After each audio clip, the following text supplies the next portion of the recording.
March 20th, 1944. RAF Deenethorpe, England. 04:30 hours. The briefing room fills with cigarette smoke and nervous energy as 300 young American airmen file into wooden chairs that creak under the weight of their leather flight jackets. Lieutenant Bill Lawley, 23 years old with prematurely gray eyes, studies aerial reconnaissance photographs spread across a scarred oak table.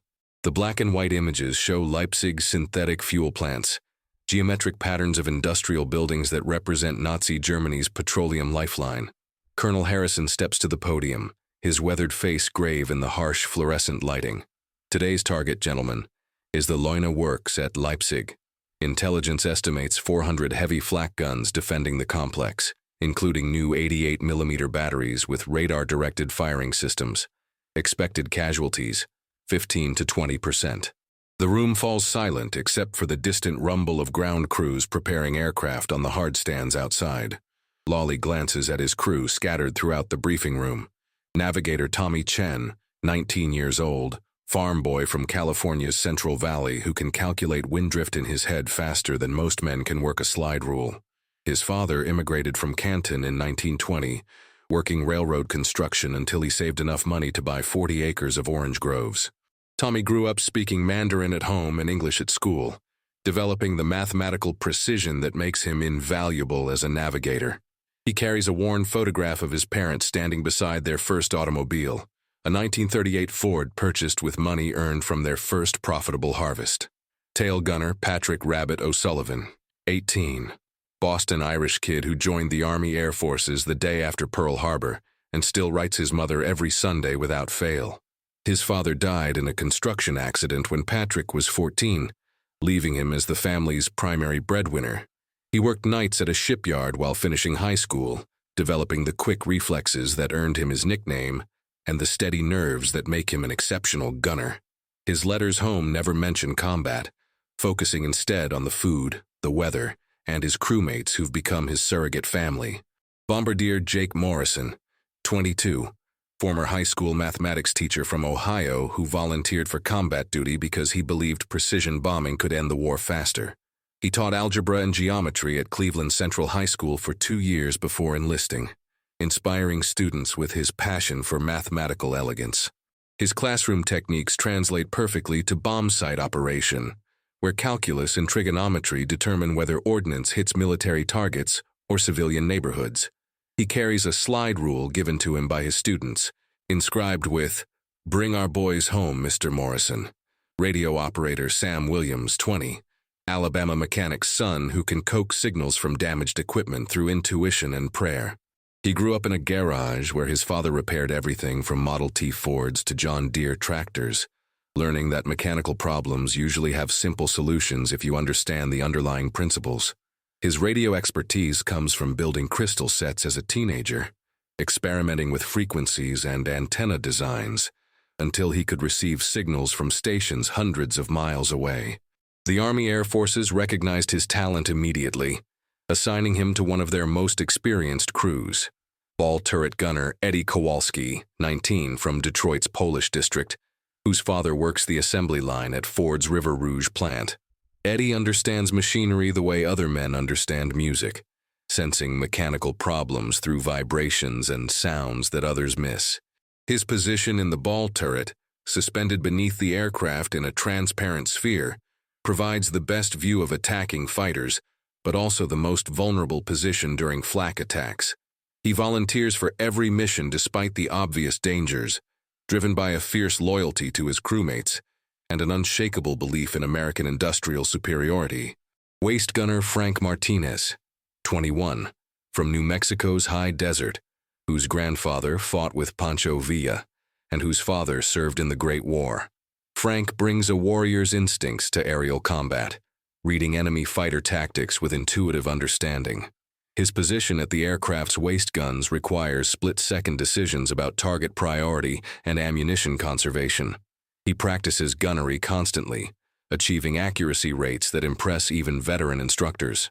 His calm demeanor under fire steadies the entire crew during the chaos of fighter attacks.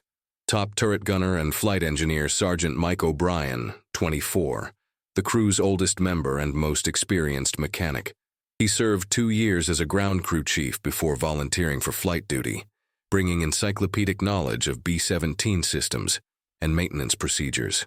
His position in the top turret provides commanding views of the formation and approaching threats, but his primary responsibility involves monitoring engine performance and aircraft systems. He can diagnose mechanical problems by sound alone and perform emergency repairs that keep damaged aircraft flying. Co-pilot Lieutenant Robert Bobby Henderson, 22, from Kansas wheat country, whose steady hands and unflappable temperament complement Lawley's aggressive leadership style. Henderson learned to fly in a Piper Cub on his family's farm, developing the instinctive feel for aircraft control that makes him invaluable during emergency situations. His role involves more than backing up the pilot. He manages fuel consumption, monitors weather conditions, and coordinates with other aircraft in the formation. The partnership between Lawley and Henderson exemplifies the teamwork that makes B-17 operations successful. These men trust Lawley to bring them home. It's an unspoken contract written in shared fear and mutual dependence. Every mission begins with the same promise, spoken or implied. We go together, we fight together, we come home together. No exceptions, no one left behind. The meteorology officer delivers his forecast. Broken clouds over the target, visibility 5 miles, winds from the southwest at 25 knots. The intelligence officer adds details that make stomachs tighten. German fighter strength estimated at 200 aircraft, primarily Focke-Wulf 190s and Messerschmitt 109s, operating from airfields within 50 miles of Leipzig. New tactics reported: head-on attacks designed to break up bomber formations before they reach the target. The intelligence briefing reveals disturbing trends in German defensive capabilities. Luftwaffe pilots have developed coordinated attack patterns that exploit weaknesses in bomber formations. They've learned to concentrate firepower on lead aircraft, disrupting navigation and bombing accuracy. Radio intercepts suggest they're using new ammunition types, including explosive shells designed specifically for anti-bomber operations. Ground intelligence reports indicate increased flak gun density around strategic targets. The Germans have relocated anti-aircraft batteries from coastal defenses to protect inland industrial facilities. Leipzig's defenses now rival those of Berlin and Hamburg, with overlapping fields of fire that create killing zones extending from 15,000 to 30,000 feet altitude. Lawley studies the mission timeline. Takeoff at 0630 hours. Rendezvous with escort fighters over the English Channel at 0800. Cross into German airspace at 0930. Time over target, 1100 hours. If everything goes according to plan, they'll be back at Deenethorpe by 1500 hours for debriefing, hot coffee, and letters from home. But plans rarely survive contact with the enemy, and today's mission carries the weight of strategic necessity. Germany's synthetic fuel production must be destroyed to cripple their war machine. Every gallon of aviation gasoline denied to the Luftwaffe means fewer German fighters in the sky. Every ton of diesel fuel eliminated means fewer tanks rolling across European battlefields. The mathematics of war reduce human lives to acceptable losses in pursuit of larger objectives. The Leuna Works represents a critical node in Germany's petroleum supply chain. The facility converts coal into synthetic fuels using the Fischer-Tropsch process, producing approximately 350,000 tons of fuel annually. Destroying this single complex will force the Wehrmacht to rely more heavily on dwindling natural oil reserves from Romania and Hungary. Intelligence estimates suggest that eliminating synthetic fuel production could reduce German military operations by 30% within 6 months. The briefing concludes with weather updates, radio frequencies, and emergency procedures. Chaplain Murphy offers a brief prayer for the safety of all crews and the success of their mission. Men bow their heads, some moving their lips silently, others staring at photographs of wives, girlfriends, and families tucked into their flight jackets. The ritual of preparation continues outside the briefing room. Crews collect their flight gear from equipment rooms that smell of leather, rubber, and metal polish. Heated flight suits designed for sub-zero temperatures at 25,000 feet altitude. Oxygen masks that will keep them conscious in the thin air above 10,000 feet. Parachutes that represent their last hope if the aircraft becomes unflyable. Personal equipment reflects individual preferences and superstitions. Chen carries a compass given to him by his grandfather, a railroad surveyor, who taught him that navigation requires both mathematical precision and intuitive understanding of terrain. O'Sullivan wears a St. Christopher medal blessed by the parish priest at St. Brigid's Church in South Boston. Morrison keeps his slide rule in a leather case embossed with his initials, a gift from his students that reminds him of his responsibility to return home and resume teaching. Outside, the pre-dawn darkness echoes with the sound of 1200 Wright R-1820 Cyclone engines warming up across the airfield. Ground crews swarm over the B-17 flying fortresses, checking fuel levels, testing control surfaces, loading 500-pound general-purpose bombs into belly compartments. Each aircraft carries 10 men and 6,000 pounds of high explosives toward a target 600 miles away through some of the most heavily defended airspace in the world. The ground crew chief for Alabama Bell, Sergeant Tony Ricci from Brooklyn, conducts his final inspection with the thoroughness of a man whose reputation depends on aircraft reliability. He serviced this particular B-17 for 8 months, learning its mechanical quirks and maintenance requirements. Engine number 3 runs slightly rough at idle but smooths out under load. The hydraulic system occasionally weeps fluid from a fitting that can't be tightened further without risking thread damage. The radio compass drifts 2 degrees left, requiring constant correction during navigation. These minor imperfections don't compromise safety, but they represent the accumulated wear of combat operations. Alabama Bell has completed 23 missions over occupied Europe, surviving fighter attacks and flak damage that would have destroyed lesser aircraft. Her aluminum skin bears patches where shrapnel holes have been repaired. Her engines show the stress of operating at maximum power settings during combat emergencies. Ricci briefs Lawley on the aircraft's condition with the precision of a medical report. Fuel load, 2,780 gallons, sufficient for 8 hours of flight time under normal conditions. Oil levels, all engines within normal limits. Hydraulic pressure, 1,000 pounds per square inch, adequate for all flight operations. Oxygen supply, sufficient for 10 crew members at 25,000 feet for 6 hours. The bomb load consists of 12 500-pound general-purpose bombs, each containing 260 pounds of Composition B explosive. The bombs are fused for airburst detonation, designed to maximize blast effect against industrial structures. Total explosive weight, 3,020 pounds, sufficient to destroy a city block if concentrated in a small area. Defensive ammunition includes 8,000 rounds of 50 caliber armor-piercing incendiary bullets distributed among 13 machine gun positions. Each gun position carries a mixture of ball, armor-piercing, and tracer rounds designed for different tactical situations. Ball ammunition for general anti-aircraft work. Armor-piercing rounds for attacking heavily protected fighters. Tracer rounds for target designation and range estimation.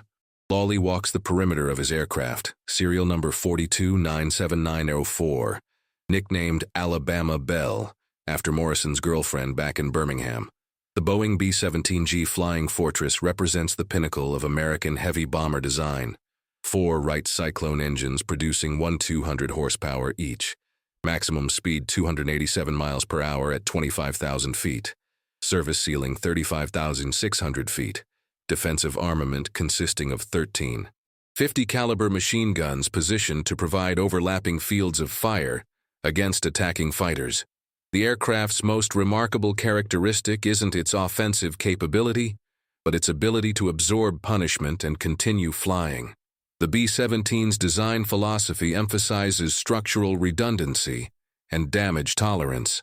Multiple load paths ensure that losing one structural element doesn't trigger catastrophic failure. Self-sealing fuel tanks prevent fires from small-caliber hits. Armor plating protects critical systems and crew positions. The wing structure exemplifies this design philosophy. Each wing contains multiple spars, ribs, and stringers that share structural loads. Damage to one element forces the remaining structure to carry additional stress but rarely causes immediate failure. The wing's internal fuel tanks are subdivided into multiple cells, preventing total fuel loss from battle damage. Control cables are routed through protected channels with backup systems for critical flight controls. But no amount of engineering can prepare an aircraft for what awaits over Leipzig's industrial complex, where German anti-aircraft gunners have perfected the art of aerial destruction through 3 years of constant practice. At 0630 hours, 300 B-17s begin their takeoff sequence from airfields across East Anglia. The sight defies comprehension. Nearly 1,000 aircraft darkening English skies, each carrying 10 young Americans toward mortal combat. The formation stretches for miles, an aerial armada representing the industrial might of a nation fully committed to victory. Alabama Belle lifts off from Deenethorpe's main runway at 0647 hours. Her 4 engines pulling 65,000 pounds of aircraft, fuel, bombs, and crew into the gray English dawn. Lawley retracts the landing gear and begins a climbing turn toward the formation assembly point over the Wash, where 300 bombers will organize into a combat formation capable of defending itself against fighter attacks. The assembly process requires precise timing and navigation. Each squadron climbs to its assigned altitude and assumes its position relative to other units. Lead aircraft fire colored flares to identify their positions. Radio communications coordinate the complex aerial ballet that transforms individual aircraft into a unified striking force. Henderson monitors engine performance during the climb, adjusting mixture controls and propeller pitch for maximum efficiency. The Wright Cyclone engines perform flawlessly, their synchronized rumble providing reassurance that mechanical reliability won't compromise the mission. Oil temperatures remain within normal limits despite the stress of maximum power climb settings. Chen plots their course toward the German border, calculating wind drift and fuel consumption with slide rule precision. His navigation table contains charts covering the route from England to Leipzig and back, marked with checkpoints, radio beacons, and emergency landing fields. Weather reports indicate headwinds over the North Sea, but favorable conditions over the target area. The formation reaches its cruising altitude of 25,000 feet as it crosses the English coast near Great Yarmouth. At this altitude, the temperature drops to -40 degrees Fahrenheit, requiring heated flight suits and constant vigilance against frostbite. Oxygen becomes essential for consciousness, flowing through masks that fog with each breath. The crew assumes combat positions as they cross into hostile airspace. Gunners test their weapons, sending brief bursts into empty sky to ensure proper function. Morrison checks his bomb sight alignment, preparing for the precision bombing that justifies the entire mission. Williams monitors radio frequencies for intelligence updates and emergency communications. The flight across England passes peacefully. Below, the countryside shows early signs of spring. Farmers work fields that have fed the British Isles for centuries. Villages cluster around medieval churches, whose bells once warned of Viking raids and Spanish armadas. Now they mark time for American bombers carrying war to the heart of Nazi Germany. The contrast between peaceful England and war-torn Europe becomes apparent as the formation crosses the Channel. Below, the gray waters conceal the wrecks of ships sunk during 4 years of naval warfare. Patrol boats and rescue launches maintain constant vigil for downed air crews, but survival time in March, water temperatures rarely exceeds 30 minutes. Over the English Channel, P-51 Mustang fighters join the formation. The sleek single-engine aircraft dance around the heavy bombers like protective escorts, their pilots scanning the horizon for German interceptors. The sight of friendly fighters provides psychological comfort, but everyone knows the Mustangs lack the range to accompany the bombers all the way to Leipzig and back. The escort fighters represent the culmination of American fighter development. The P-51D Mustang combines speed, range, and firepower in a package that can outfight any German aircraft. Its Packard-built Merlin engine provides 1,490 horsepower, enabling speeds exceeding 440 miles per hour. 6. 50 caliber machine guns deliver devastating firepower against enemy fighters, but even the Mustang's exceptional range falls short of Leipzig's distance from England. The escort fighters will accompany the bombers to the German border, then return to base while the B-17s continue alone into the most heavily defended airspace in Europe. At 0930 hours, the formation crosses into German-occupied airspace over the Netherlands. The landscape below changes character. Flooded fields and destroyed bridges mark defensive preparations. Anti-aircraft gun positions appear as geometric scars on agricultural land. The war's presence becomes visible from 25,000 feet. German radar stations track the approaching bombers, feeding information to fighter control centers and flak batteries. Luftwaffe pilots scramble from airfields across northwestern Germany. The defensive system that has evolved through 3 years of Allied bombing raids prepares to engage another American formation.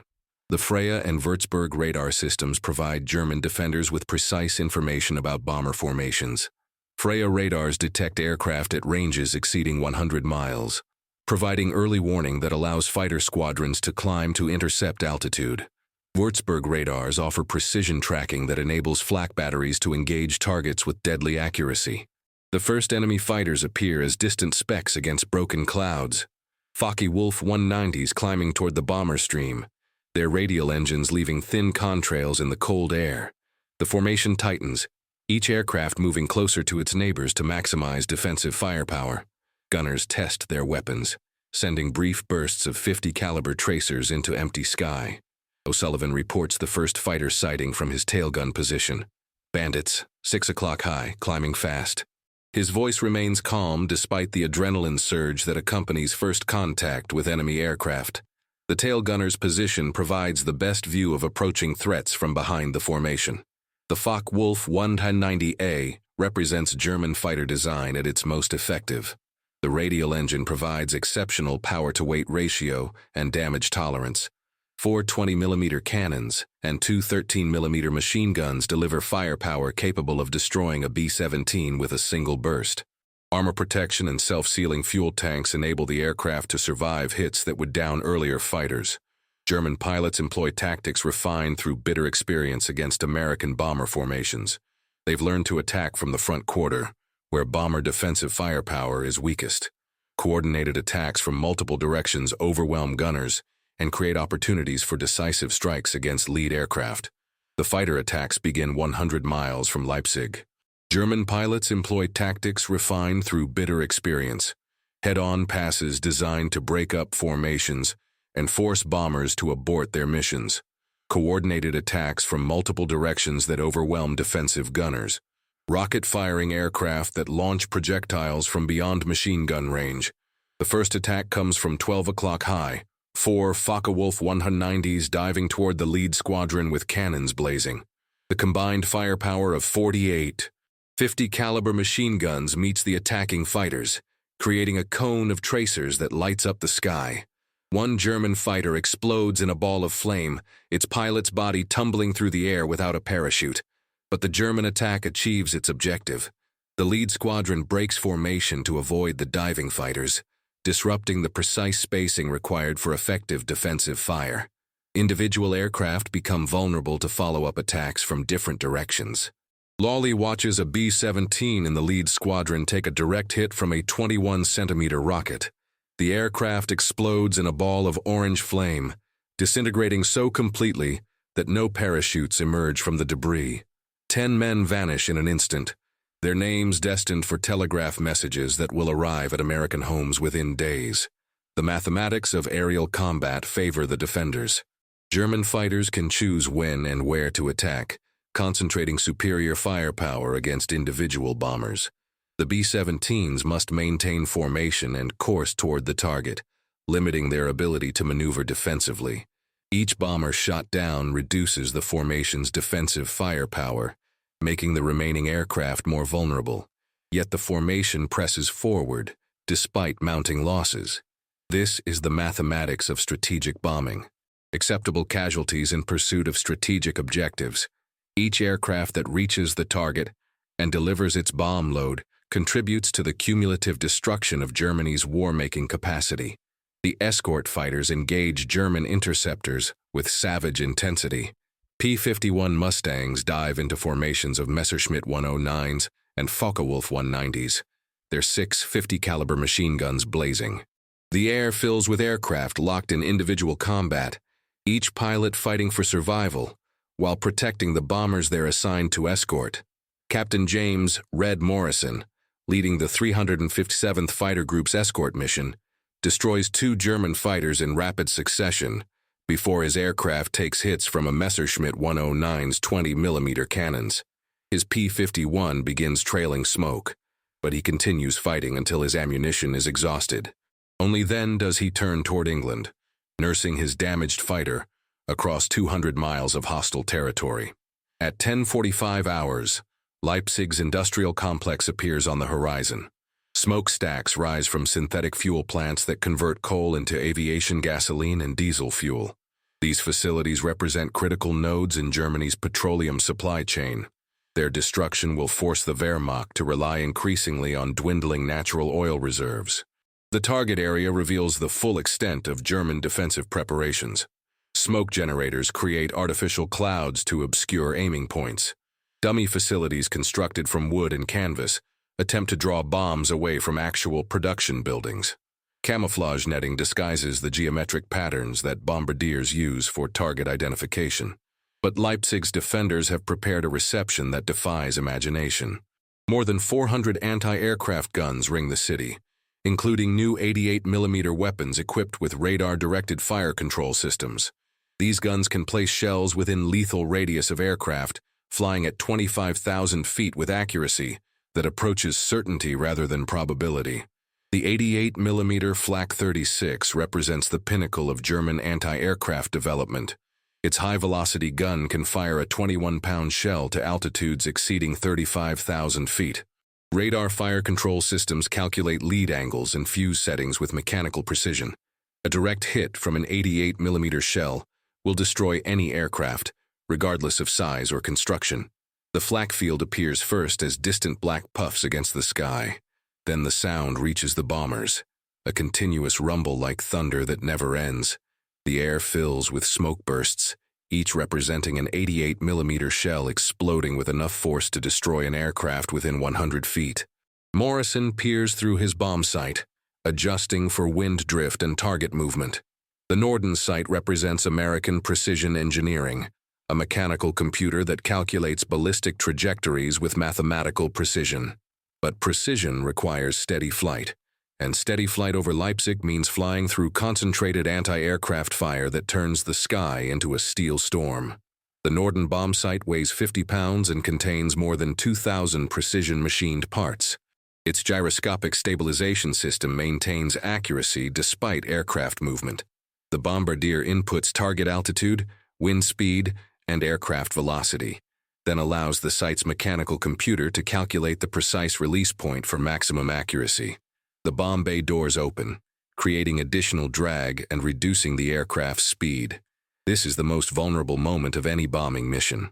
The aircraft must maintain straight and level flight for the final approach, regardless of defensive fire. Any evasive maneuvering will spoil the bombing accuracy that justifies the entire mission. At 10:58 hours, a German 88mm shell explodes 20 feet from Alabama Bell's left wing. The blast wave rocks the aircraft violently, and shrapnel tears through aluminum skin like paper. Warning lights illuminate across the instrument panel. The No. 2 engine begins trailing smoke. The near miss creates multiple system failures simultaneously. Hydraulic lines severed by shrapnel begin leaking fluid that pools on the cockpit floor. Electrical cables cut by metal fragments cause instrument failures and communication problems. The damaged engine loses power, creating asymmetric thrust that requires constant correction. Lawley fights to maintain formation position as the aircraft becomes increasingly difficult to control. Hydraulic fluid streams from severed lines, creating a slippery film on the cockpit floor. The smell of burning oil fills the cabin, mixed with cordite smoke from exploding shells. Henderson assists with emergency procedures, shutting down the damaged engine and feathering its propeller to reduce drag.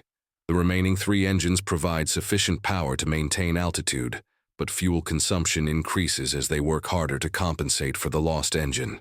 O'Brien reports damage assessment from his engineer's position. No. 2 engine shut down, oil pressure 0. Hydraulic system alpha showing pressure loss. Electrical system showing multiple failures. His calm voice provides reassurance despite the severity of the damage. At 1100 hours exactly, Morrison releases 6,000 pounds of high explosives toward the synthetic fuel complex below. The bombs fall for 30 seconds before impacting among industrial buildings, adding their explosions to the chaos of anti-aircraft fire and burning aircraft. The bombing run achieves its objective. 12 500-pound bombs impact within the target area, destroying distillation towers and cracking units essential for synthetic fuel production. Secondary explosions indicate hits on fuel storage tanks and chemical processing equipment. Smoke columns rise thousands of feet into the air, visible from 50 miles away. Mission accomplished. Time to go home. But the German gunners aren't finished with the American formation. At 11:01 hours, a direct hit from an 88mm shell removes the outer half of Alabama Bell's left wing. The explosion is instantaneous and catastrophic. One moment the aircraft flies in formation with its companions. The next moment, half the wing simply ceases to exist, torn away by forces that exceed the structural limits of aluminum and steel. The shell impact occurs at the wing's weakest point, where fuel lines and control cables concentrate near the wing root. The explosion severs primary structural spars and destroys the wing's internal framework. Approximately 40% of the left wing's surface area disappears in a cloud of metal fragments and burning fuel. The laws of physics assert themselves immediately. An aircraft requires balanced lift from both wings to maintain controlled flight. Remove half of one wing, and the remaining wing creates asymmetric lift that rolls the aircraft inverted. The situation becomes aerodynamically impossible. Alabama Bell snaps into a violent left roll, diving toward the earth 25,000 feet below. Centrifugal forces pin the crew against their positions. Loose equipment becomes projectiles, flying through the cabin with lethal velocity. The aircraft's airspeed increases rapidly as it falls, approaching the point where aerodynamic forces will tear the remaining structure apart.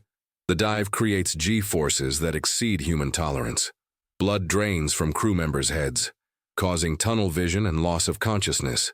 The aircraft's structure groans under loads that exceed design specifications. Metal fatigue cracks appear in wing roots and fuselage frames.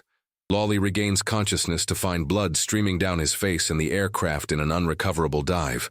Shrapnel from the shell burst has peppered his left side, creating wounds that would normally require immediate medical attention. But there's no time for medical attention when 9 men are falling toward the earth at terminal velocity. The cockpit presents a scene of controlled chaos. Warning lights flash across instrument panels. Alarms sound continuously. The artificial horizon gyroscope tumbles uselessly, providing no reference for aircraft attitude. Airspeed indicators show velocities approaching the aircraft's structural limits. The standard procedure is clear. Order the crew to bail out. Save whoever can be saved. Accept the loss of the aircraft and minimize casualties. It's the rational decision, the one taught in flight training and reinforced by regulations. But Lawley sees Morrison slumped over his bomb site, unconscious from head injuries. Williams lies motionless at his radio position, blood pooling beneath his body. O'Sullivan's voice crackles over the intercom, reporting that he can't feel his legs after being thrown against the tailgun mount. 3 men who can't bail out safely. 3 men who will die if he follows standard procedures. 3 men whose lives depend on his refusal to accept the impossible. The bailout procedure requires crew members to exit through designated hatches in a specific sequence. The bombardier and navigator use the nose wheel well. Waist gunners exit through the main cabin door. The tail gunner uses a separate hatch in the aircraft's rear section. But unconscious or injured crew members cannot execute these procedures independently. Lawley pulls back on the control yoke with strength born of desperation. The aircraft responds sluggishly, its damaged structure groaning under aerodynamic loads that exceed design specifications. The dive angle decreases slightly, but the aircraft continues losing altitude at an alarming rate. The fundamental problem is asymmetric lift. The remaining portion of the left wing generates perhaps 60% of its original lift, while the right wing continues producing full lift. This imbalance creates a rolling moment that constantly tries to flip the aircraft inverted. Lawley compensates by applying full right rudder and reducing power on the right engines while advancing throttles on the left. The technique is called flying the wing, using engine thrust to balance the asymmetric forces. It's a desperate measure that consumes fuel at an unsustainable rate and places enormous stress on the remaining structure. The control inputs required exceed normal human strength. Lawley braces his feet against the rudder pedals, using his entire body weight to maintain directional control. His arms ache from fighting the control yoke, which requires constant pressure to prevent the aircraft from rolling inverted. Henderson regains consciousness and immediately assists with the emergency. His fresh strength allows Lawley to share the physical burden of controlling the damaged aircraft. Together, they develop a rhythm of control inputs that maintains marginal stability. The aircraft stabilizes in a shallow dive, still losing altitude but no longer in free fall. Lawley estimates they're descending at 500 feet per minute. At this rate, they have perhaps 40 minutes before reaching the ground.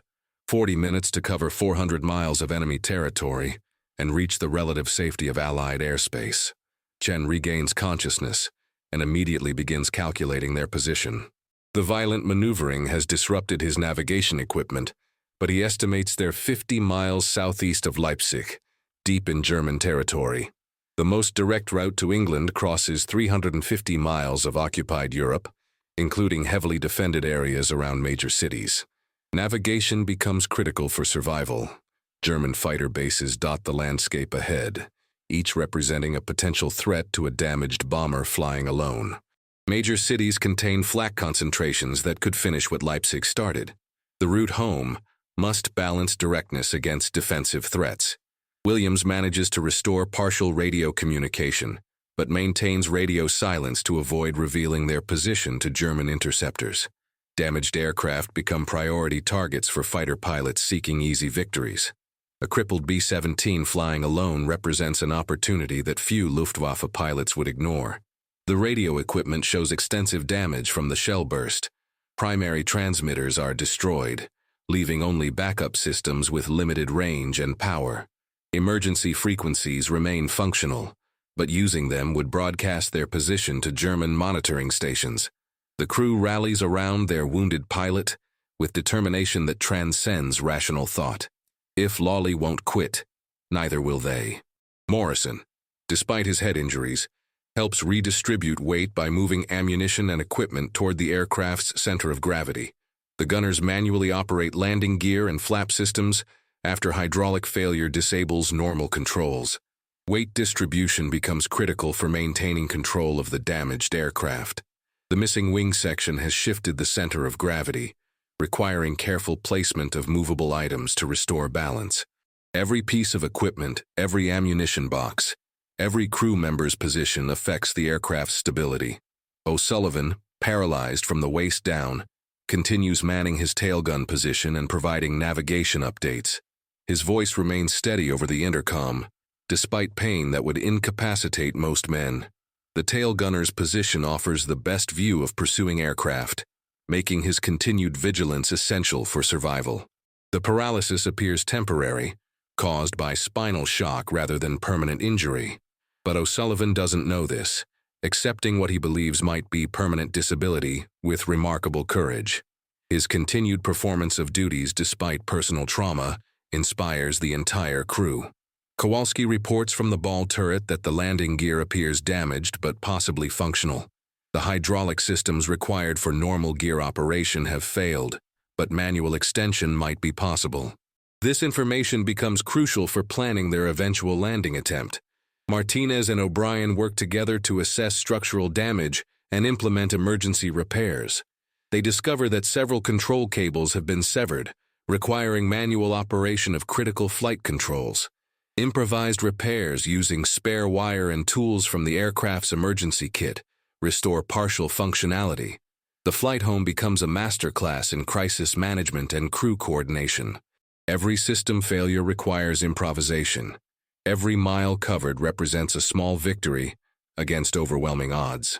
The aircraft shouldn't be able to fly, but somehow continues moving through the sky through sheer determination and skillful piloting. German fighters appear periodically, drawn by reports of a damaged bomber flying alone. But the B-17's defensive armament remains largely intact, and the crew fights off several attacks with accurate gunnery. The sight of a supposedly helpless aircraft defending itself vigorously discourages some potential attackers.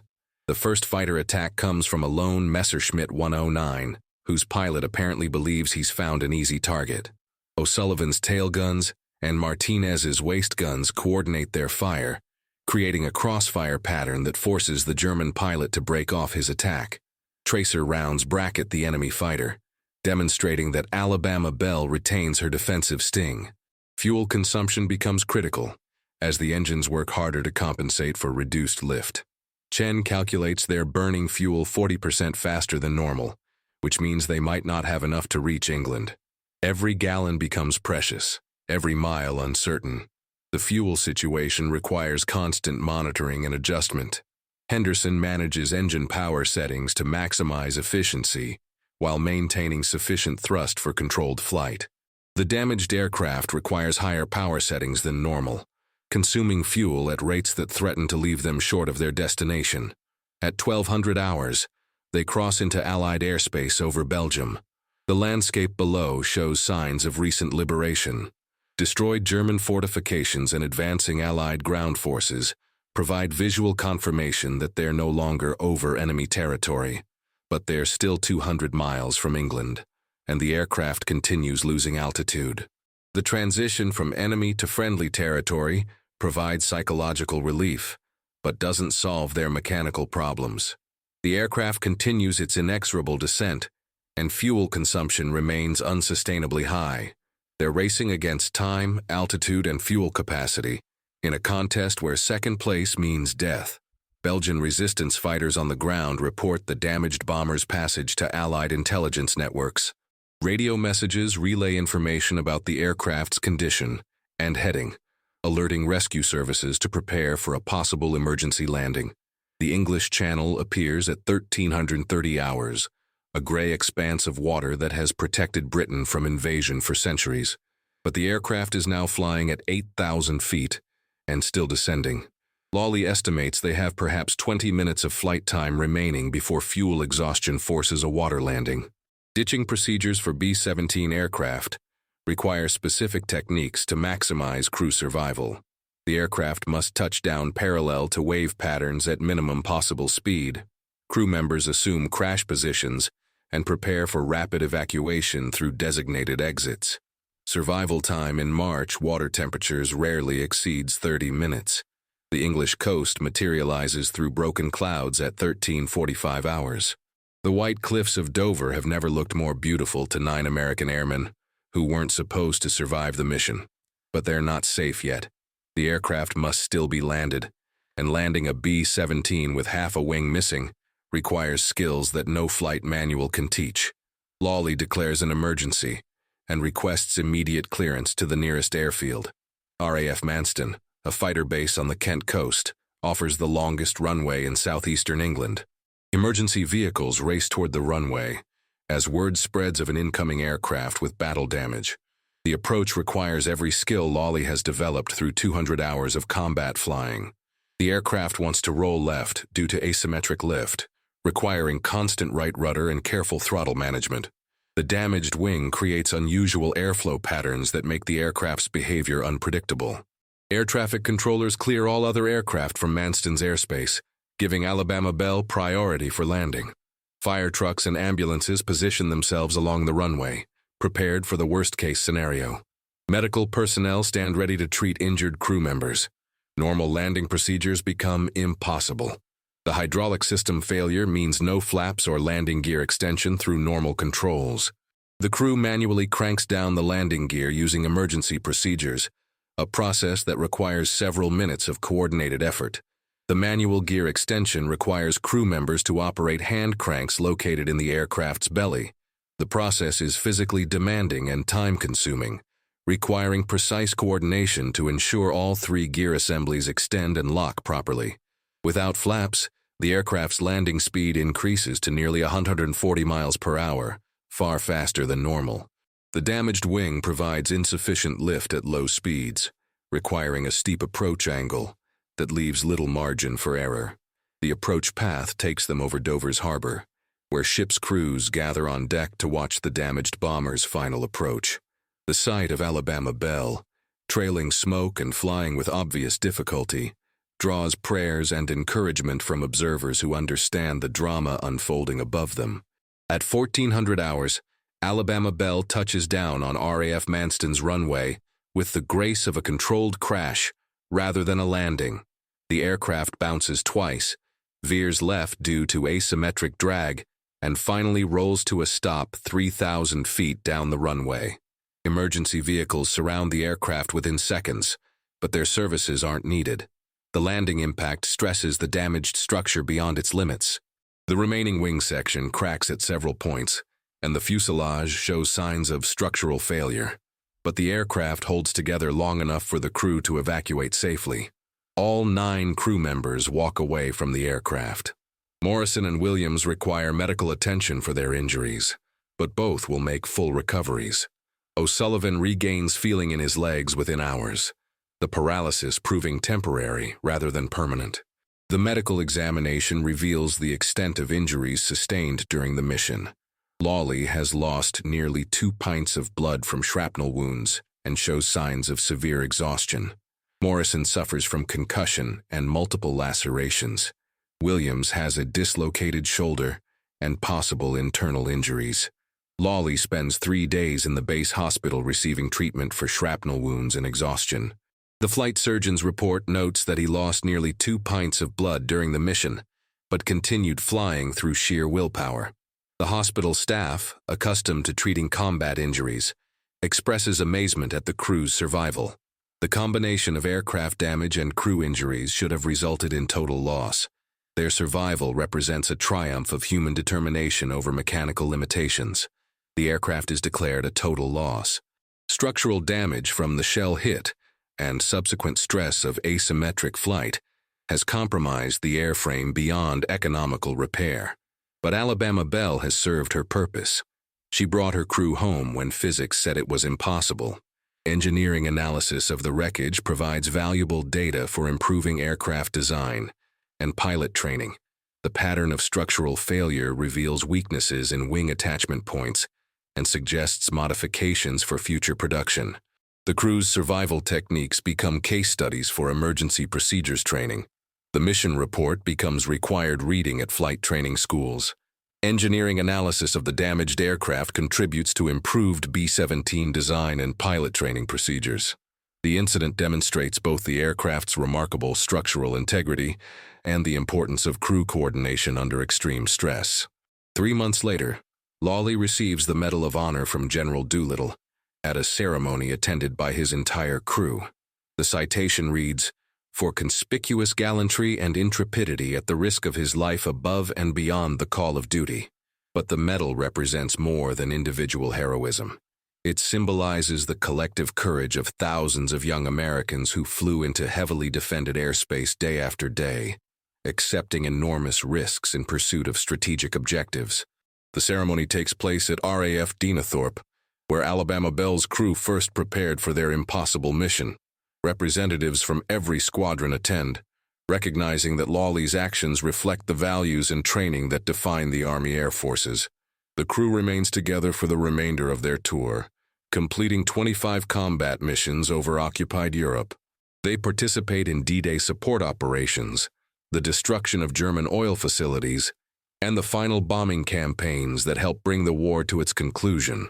Their subsequent missions lack the drama of the Leipzig raid, but each represents a victory over fear and uncertainty. The crew's confidence, forged in the crucible of near-death experience, makes them exceptionally effective in combat operations.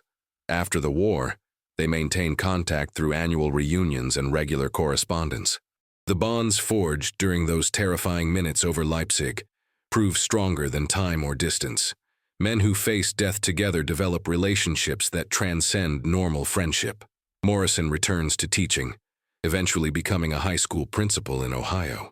He never discusses his war experiences with students, but keeps a photograph of Alabama Belle's crew on his office wall. The lessons learned about leadership under pressure serve him well in educational administration.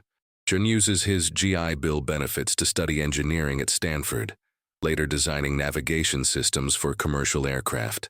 His wartime experience with dead reckoning navigation influences his approach to electronic navigation development.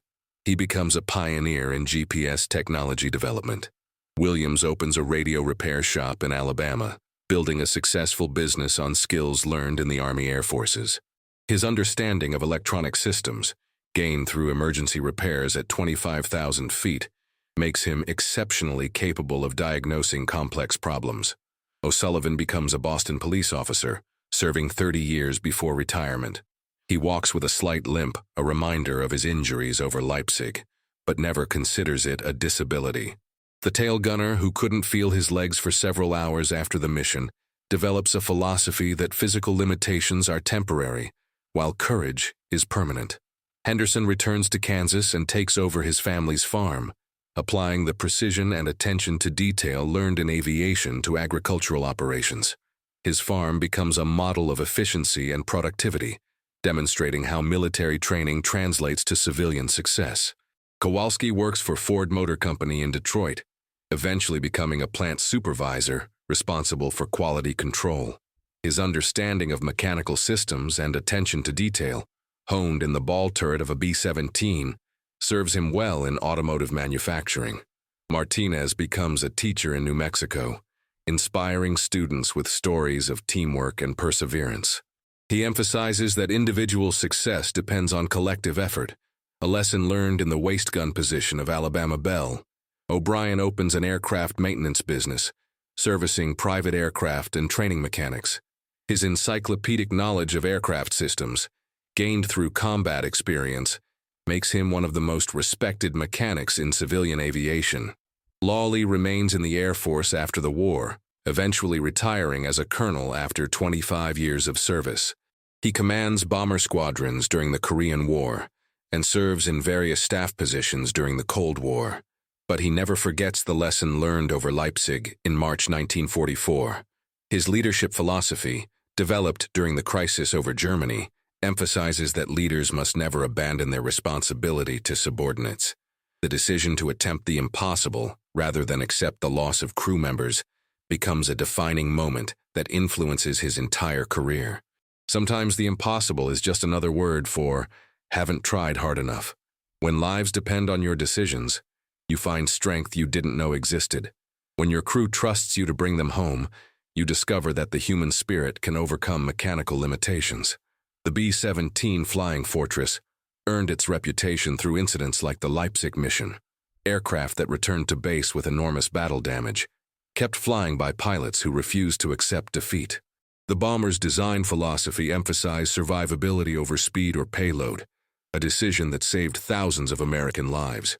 Statistical analysis of B-17 combat operations reveals remarkable damage tolerance. Aircraft returned to base with engines destroyed, control surfaces shot away, and fuselages riddled with holes. The redundant design philosophy enabled continued operation, despite damage that would have destroyed other aircraft types. But the aircraft's technical capabilities meant nothing without crews willing to push beyond normal limits. The combination of engineering excellence and human determination created a weapon system that helped win the war in Europe. Modern aviation safety procedures would never permit the risks accepted routinely by World War II bomber crews. Computer simulations and engineering analysis can predict aircraft behavior under various damage scenarios. But no computer can simulate the human factors that enabled Alabama Bell to fly home with half a wing missing. The story resonates today because it demonstrates timeless principles: leadership under extreme stress, teamwork when individual survival depends on collective action, the refusal to abandon responsibility when others depend on your decisions. Every generation faces its own version of the Leipzig mission, situations where standard procedures prove inadequate and success requires going beyond normal limits. The specific challenges change, but the fundamental requirement remains constant. Sometimes you must attempt the impossible because the alternative is unacceptable. The 9 men who flew Alabama Bell home that day didn't consider themselves heroes. They were ordinary Americans doing their jobs under extraordinary circumstances. But their example illustrates how ordinary people can achieve extraordinary results when motivated by loyalty to their companions and commitment to their mission. The aircraft that shouldn't have been able to fly continued flying because its pilot refused to accept the impossible. The crew that should have bailed out stayed at their positions because they trusted their leader's judgment. The mission that should have ended in tragedy became a testament to human courage and determination. March 20th, 1944, a date that 9 American airmen will remember for the rest of their lives. The day they learned that sometimes the heart can keep flying even when the wings can't carry the load.